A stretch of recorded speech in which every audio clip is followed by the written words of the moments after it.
सो Sensex 1200 point crash हुआ है, करीब 5 लाख करोड़ जो है वो वाइप आउट हो चुके हैं। सो कहने का मतलब ये कि कल जो मोदी जी ने जो 11 एक्सपेक्टेशंस बाँधी कि नागरिकों को ये 11 चीज़ें जो हैं ये करनी चाहिए, क्योंकि जो ग्लोबल क्राइसिस है उसमें से हम कैसे उबर सकें, और ख़ास तौर पे क्योंकि जो आईएनआर है वो डॉलर के सामने कमज़ोर हो रहा है, तो उसको रोकने के लिए कि राइट कहीं और इससे ज़्यादा और कमज़ोर ना हो, तो कहीं न कहीं उसको रोकने के लिए कि आईएनआर की वैल्यू डॉलर के सामने और ज़्यादा ना गिरे, तो ये कुछ एक्सपेक्टेशंस बाँधी हैं, और उसमें कुछ एक्सपेक्टेशंस आपको पता भी हैं, बट मैं एक बारी फिर से उन्हें रिपीट कर देता हूँ। सबसे पहले उन्होंने बोला है कि पेट्रोल और डीज़ल का जो कंज़म्पशन है इसे कम कर दो, कार पूलिंग करो, अगर कहीं जा रहे हो तो इकट्ठे होके जाओ, कार को पूल कर लो, इलेक्ट्रिक व्हीकल्स को यूज़ करो।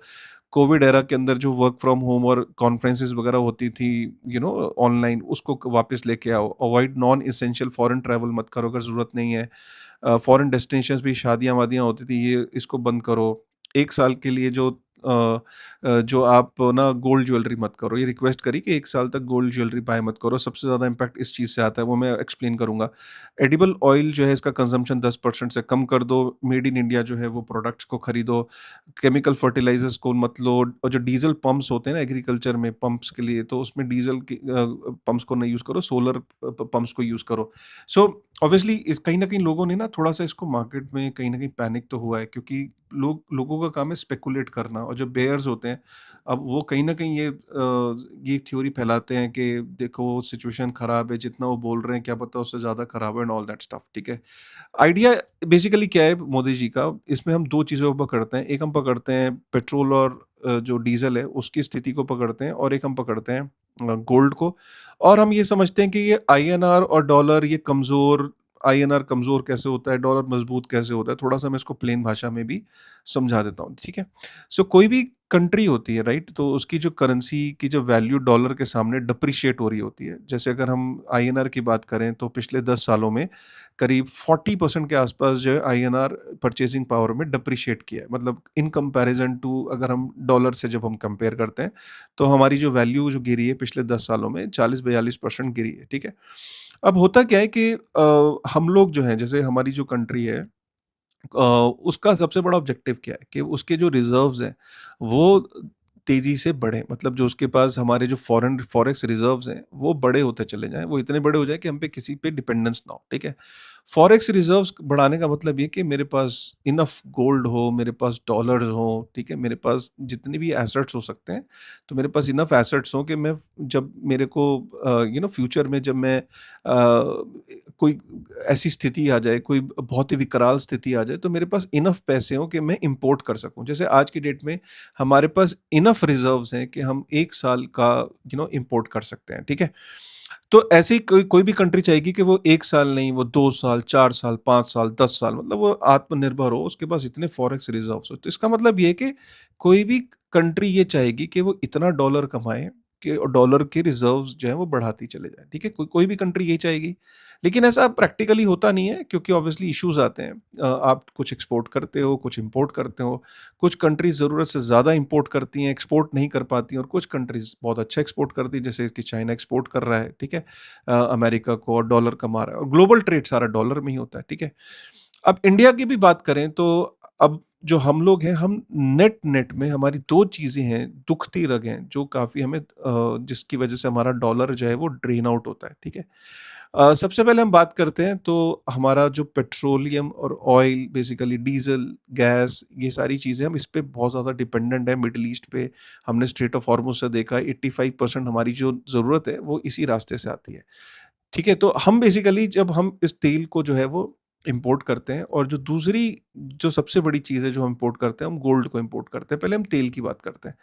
क्योंकि तेल को जब हम इतना इम्पोर्ट करते हैं तो ऑब्वियसली तेल को हमें डॉलर में ही बाय करना होता है, ठीक है? तो दुनिया की one of the biggest market है in terms of oil consumption, जो पेट्रोल डीजल का जो कंजम्पशन है 5 मिलियन बैरल के आसपास हम कंज्यूम करते हैं, ठीक है?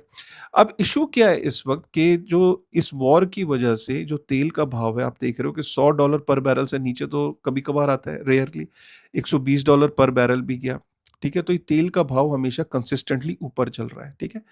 इस तेल के भाव के कंसिस्टेंटली ऊपर होने से हमारे जो डॉलर है ऑब्वियसली जब वो ज़्यादा तेज़ी से डिप्लीट हो रहा है हमारे रिज़र्व्स में से, ठीक है? आइडियली तो हम ये चाहेंगे कि डॉलर हम कमाएं और इस जो डिप्लीट हो रहे हैं हमारे रिजर्व्स इसकी भरपाई हो, लेकिन इसमें इशू क्या है, जो हमारी कमाने वाली चीज़ें हैं वो भी अच्छा परफॉर्म नहीं कर रही because of this war only. जैसे कि जो हमारी सबसे ज़्यादा जो चीज़ हम एक्सपोर्ट करते हैं, आपको पता है वो क्या करते हैं, पेट्रोलियम ही करते हैं।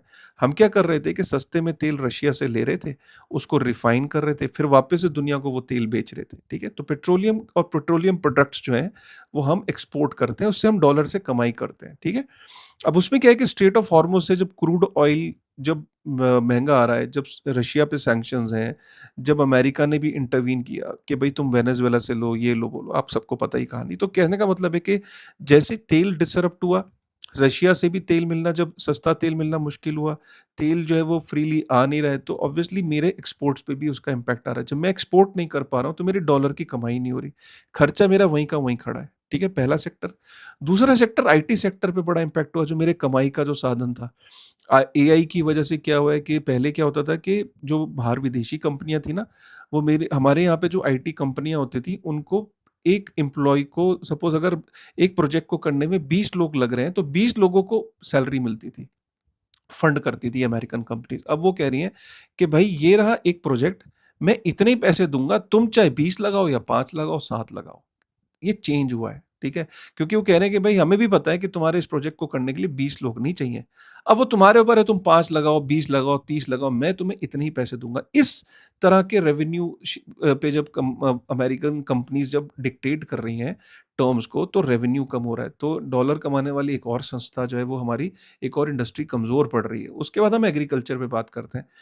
फर्टिलाइज़र्स की कमी आ रही है, ठीक है? और फ अमोनिया वगैरह जो है वो सारा ये मिडल ईस्ट से आता था। फर्टिलाइज़र्स महँगे हो रहे हैं, तो फर्टिलाइज़र्स की कमी है, फर्टिलाइज़र्स महँगे हो रहे हैं। जब फर्टिलाइज़र महँगे होंगे, तो थाईलैंड, इंडिया, जितनी भी ये जहाँ वेजिटेशंस बहुत होती है, राइस की वेजिटेशंस होती हैं, फूड ग्रेन्स की वेजिटेशंस होती हैं, वो ऑब्वियसली मह जब महँगी होंगी तो ऑब्वियसली इनका रेट जो है कॉम्पिटिटिव नहीं होगा ग्लोबल मार्केट में, प्लस प्रोडक्शन उतनी नहीं निकलेगी क्योंकि फर्टिलाइज़र भी नहीं मिल रहा है, वो भी डिसरप्ट हुआ है। सो ये मेरी कुछ इंडस्ट्रीज़ जिनसे मैं पैसा कमाता था, डॉलर आता था, उस पे इम्पैक्ट हुआ, और मेरा जो डॉलर का आउटफ्लो है वो वहीं का वहीं है क्योंकि पेट्रोल और डीज़ल तो मैं अभी भी ले रहा हूँ। और दूसरी बात मैं आ जाता हूँ गोल्ड पे। गोल्ड भी मैं दबा के ले रहा हूँ। एक अनुमान के मुताबिक हर साल 450 टन जो है इंडियंस गोल्ड की ज्वेलरी को कंज़्यूम करते हैं। सोचिए कि अगर मैं 2022 से एक आपको हिसाब बताऊँ कि 2300 टन जो है वो लोगों ने ज्वेलरी बाय की है इंडिया में, लेकिन जो भारत सरकार है उसके रिजर्व्स में सिर्फ 125 टन बाई किया है 2022 से। तो सोचिए कि 2022 से लोगों ने कितना गोल्ड को कंज्यूम किया है, ठीक है? तो ये क्यों कंजम्पशन की इतनी होड़ क्यों है? नंबर 1, इंडिया के अंदर एक कल्चर है, हर चीज़ में गोल्ड, शादी में गोल्ड, फंक्शन में गोल्ड, बर्थडे पे गोल्ड, हर चीज़ पे गोल्ड का जो है एक मैसिव लेवल पे जो है एक कंजम्पशन होती है, ठीक है? और इस गोल्ड की कंजम्पशन की वजह से जो है आपका जो डॉलर का जो आउटफ्लो है, वो एक एक्सट्रीम लेवल का जो डॉलर का आउटफ्लो हमेशा रहता है, ठीक है? और यही कारण है कि जो जिसकी वजह से आपके गोल्ड का आउटफ्लो पे कोई कमी, आपकी जो डॉलर के आउटफ्लो पे कोई कमी नहीं आ रही क्योंकि गोल्ड की कंज़म्पशन रुक नहीं रही है, ठीक है?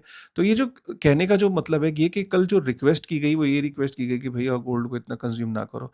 अब अगर आप किसी आदमी को जाके समझाओ, तो वो कहता है कि भई हमारे मेरा नंबर 1 कल्चर का पार्ट है। नंबर 2 वो कहता है 86% लोगों का एक सर्वे में उन्होंने ये बोला कि वो गोल्ड को इसलिए बाय करते हैं क्योंकि गोल्ड ज्वेलरी को वो as a store of value की तरह देखते हैं और अपनी परचेज़िंग पावर को रिटेन करने के लिए वो गोल्ड की ज्वेलरी को बाय करते हैं। अब देखना इंटरेस्टिंग होगा कि लोग मानते हैं, नहीं मानते हैं, बिकॉज़ क्योंकि लोगों को ये भी दिखता है कि यार कहीं 10 सालों में जैसे आईएनआर की वैल्यू डिप्रिशिएट हुई है डॉलर के सामने, तो वो इस डिप्रिसिएशन से बचने के लिए वो एक स्टोर ऑफ वैल्यू की तरह गोल्ड ज्वेलरी को देखते हैं और उसमें वो इसलिए इन्वेस्ट करते हैं। तो लोग रुकेंगे, नहीं रुकेंगे, ये तो डेटा बताएगा फ्यूचर में कि इस रिक्वेस्ट को वो मानेंगे, नहीं मानेंगे। बट ये पक्का है कि दुनिया की सबसे बड़ी मार्केट है गोल्ड कंज़म्पशन की इंडिया, चाइना भी पीछे है और मैंने आपको नंबर आपके सामने बताया ही है, ठीक है? सो 2 हमारी पेन पॉइंट है, नंबर 1 ऑयल, ठीक है? और नंबर 2 हमारा जो गोल्ड से रिलेटेड जो मैंने आपको बताया। अब इसमें एक और चीज़ है, पता है क्या है? वो ये कि जेपी मॉर्गन के पीछे ना एक रिपोर्ट आई थी और उसने अपने इन्वेस्टर्स को ईमेल की थी वो रिपोर्ट। उस रिपोर्ट के अंदर उसका नाम भी उसने बड़ा इंटरेस्टिंग दिया था, इल्यूजन ऑफ प्लेंटी। उस रिपोर्ट में ये है, जिसकी वजह से थोड़ा लगता है कि ये पैनिक है अगर ये रिपोर्ट सही है। तो जेपी मॉर्गन की एक इंटरनल टीम ने ये आकलन किया है कि दुनिया में जो स्ट्रेटेजिक रिजर्व है तेल का वो 9 बिलियन बैरल का था, ठीक है? 9 बिलियन मतलब ये वो रिज़र्व है, जैसे हर आदमी के पास एक इमरजेंसी कैश होता है ना, तो हर देश के पास एक इमरजेंसी रिज़र्व्स होते हैं। कुछ देशों के पास ये बहुत बड़ा इमरजेंसी रिज़र्व और कुछ देशों के पास ये कम है, जैसे चाइना जैसे पूरी दुनिया में 9 बिलियन बैरल का एक स्ट्रेटेजिक रिज़र्व है टोटल, तो उसमें से सबसे बड़ा जो लीड करता है वो चाइना, उसके बाद 1.3 बिलियन बैरल तेल के रिज़र्व्स हैं। ऐसे ही आपका यूनाइटेड स्टेट के पास साढ़े 400 मिलियन बैरल के आसपास है, ऐसे ही जापान के पास है। लेकिन इंडिया के पास सिर्फ 21 मिलियन बैरल का रिज़र्व है। 21 मिलियन बैरल तेल का रिज़र्व कुछ भी नहीं है, अगर हम देखें 4.5 मिलियन बैरल की डेली की हमारी कंज़म्पशन है, तो उस हिसाब से रिज़र्व्स कुछ नहीं है। तो अगर ये स्थिति नहीं सुधरी तो रिज़र्व्स खत्म हो रहे हैं और रिज़र्व्स रिप्लेनिश नहीं हो रहे हैं, उनके अंदर वापस से उनको भरा नहीं जा रहा है। तो जब रिप क्योंकि सप्लाई पीछे से नहीं है, तो यही कारण है कि अगर ये रिज़र्व्स जो हैं, जेपी मॉर्गन ने बोला है कि अभी तो ये 9 बिलियन से साढ़े 8 बिलियन बैरल पे आ गए हैं। जून में वो कह रहा है कि 7.6 बिलियन बैरल पे पहुँच जाएगा और उसके बाद सितंबर में अगर ये 6.8 मिलियन बैरल के आसपास पहुँच गया, तो सिर्फ़ ऐसे समझिए कि आपके फ़ोन की बैटरी 5% पे पहुँच गई और जून के अंदर आपकी फ़ोन की बैटरी पहुँच गई 20-25%। तो जब 20-25% पे फ़ोन की बैटरी पहुँचती है, तो आप थोड़ा-सा पैनिक करते हो, अपनी ऐप्स को बंद करते हो, स्क्रीन की लाइट को कम करते हो। सिमिलरली अगर ये बैटरी आपकी 5% पे पहुँच गई, तो आप बिल्कुल ही स्ट्रैटेजिक काम करोगे। ऑयल रिफाइनरीज़ को भी ऑपरेट करने के लिए बेयर मिनिमम तेल चाहिए होता है, तो आप उतना ही तेल को बहुत ऐसे यूज़ करोगे कि जिससे सिर्फ़ स्ट्रैटेजिक काम हो। स्थिति अगर इस लेवल पे पहुँच गई तो, अब स्थिति में इम्प्रूवमेंट दिख नहीं रही है क्योंकि आपने देखा कि यूएस ने पहले एक प्रपोज़ल भेजा, उसका रिप्लाई ईरान ने एक प्रपोज़ल वापस भेजा। ईरान झुकने के लिए तैयार नहीं है। अमेरिका बिना झुकाए मान नहीं रहा है। स्ट्रेट ऑफ हॉर्मुज़ का कोई सॉल्यूशन नहीं है। लड़ाइयाँ अगर हम पास्ट में देखें, यूक्रेन की लड़ाई 4-4 5-5 साल हो गए हैं। अफ़गानिस्तान की लड़ाई 20 साल अमेरिका ने लड़ी। उससे पहले भी कई लड़ाइयाँ, वियतनाम की लड़ाई पकड़ लो, इराक, ईरान, लीबिया, ये जितनी भी लड़ाइयाँ आप पकड़ लो तो लंबे-लंबे समय के लिए उसने लड़ी हैं, ठीक है? और ये लड़ाई भी आप देखिए कि सॉल्व होने का नाम नहीं ले रही। पहले ऐसा लगता था कि अमेरिका 4 दिन 5 दिन के अंदर ये लड़ाई को निपटा देगा, बट अभी ऐसी स्थिति कोई दिख नहीं रही है, ठीक है? तो ये कहने का मतलब ये है कि कल जो रिक्वेस्ट की गई है, वो बेसिकली इसी वजह से रिक्वेस्ट की गई है क्योंकि आने वाली जो स्थिति है, तेल को लेके और गोल्ड को लेके, क्योंकि जो यूएस डॉलर है वो बहुत तेज़ी से ड्रेन हो रहा है और यूएस डॉलर की जो इनकम है, वो उस हिसाब से नहीं हो रही है क्योंकि आपने ये भी देखा कि जो एफआईआईज़ हैं, जो डॉलर लेके आते हैं हमारी मार्केट्स में इन्वेस्ट करते हैं, वो भी काफ़ी तेज़ी से उन्होंने पैसा निकाला है। क्योंकि अमेरिका के अंदर जो ट्रेज़रीज़ हैं, उसपे अच्छा जब रिटर्न मिल रहा है, तो वो बंदा ये कहता है, कोई भी इन्वेस्टर, कि यार मैं इमर्जिंग मार्केट से वैसे भी स्थिति इम्प्रूव नहीं हो रही है, मैं इमर्जिंग मार्केट से पैसा निकालता हूँ और एक सेफ हेवन में डालता हूँ, जैसे कि यूएस ट्रेज़रीज़ हैं, यूएस के बॉन्ड्स हैं, ठीक है? तो इसलिए भी मार्केट से तेज़ी से पैसा निकला, तो डॉलर बहुत तेज़ी से निकला और मेरा ये भी मानना है कि फ्यूचर में स्टेबल कॉइन्स के ऊपर भी क्रैकडाउन हो सकता है, बिकॉज़ कल तो ये बात नहीं हुई कि स्टेबल कॉइन, लेकिन स्टेबल कॉइन्स भी क्या है? अल्टीमेटली आपका जो आईएनआर है वो कन्वर्ट हो रहा है स्टेबल कॉइन्स के अंदर। तो गवर्नमेंट को अगर ये रियलाइज़ हुआ कि यार स्टेबल कॉइन्स भी एक एरिया है जहाँ पे हमें ये मारनी चाहिए या हमें ये क्रैकडाउन करना चाहिए, तो स्टेबल कॉइन्स पे भी क्रैकडाउन हो सकता है। तो इस पे सरप्राइज़ फ़ील मत करिएगा, ठीक है? अगर आप क्रिप्टो में हैं। तो ये इस तरह का सिनेरियो है गाइज़, तो आने वाले जो स्थिति है वो किस तरीके से डेवलप होती है। उम्मीद करेंगे कि कोई रेज़ोल्यूशन निकले, लेकिन रेज़ोल्यूशन निकालने के लिए अमेरिका को भी आगे आना पड़ेगा, ईरान को भी आगे आना पड़ेगा, तब जाके तो कोई सॉल्यूशंस निकलेंगी। बट शॉर्ट टर्म में बिल्कुल भी ऐसा सिनेरियो लगता नहीं कि सॉल्यूशंस कोई निकलेगा क्योंकि स्ट्रेट ऑफ हॉर्मुज़ पे ईरान कंट्रोल खोना नहीं चाह रहा, वो लूज़ नहीं करना चाह रहा है और मैंने पहले भी पास्ट में बोला है कि जब तक स्ट्रेट ऑफ हॉर्मुज़ का सॉल्यूशन नहीं निकलेगा, कोई भी नेगोशिएशन, कोई भी डील कामयाब नहीं होने वाली है, ठीक है? सो ये था यार एक शॉर्ट वीडियो जो कि आपको इस तरह की जो इस टाइम जो करंट सिचुएशन है वो समझाने की कोशिश करिए। आपका क्या टेक है एक बारी कमेंट करके ज़रूर बताइएगा और दोस्तों के साथ इस वीडियो को शेयर करिएगा और लाइक करिएगा। Thank you very much.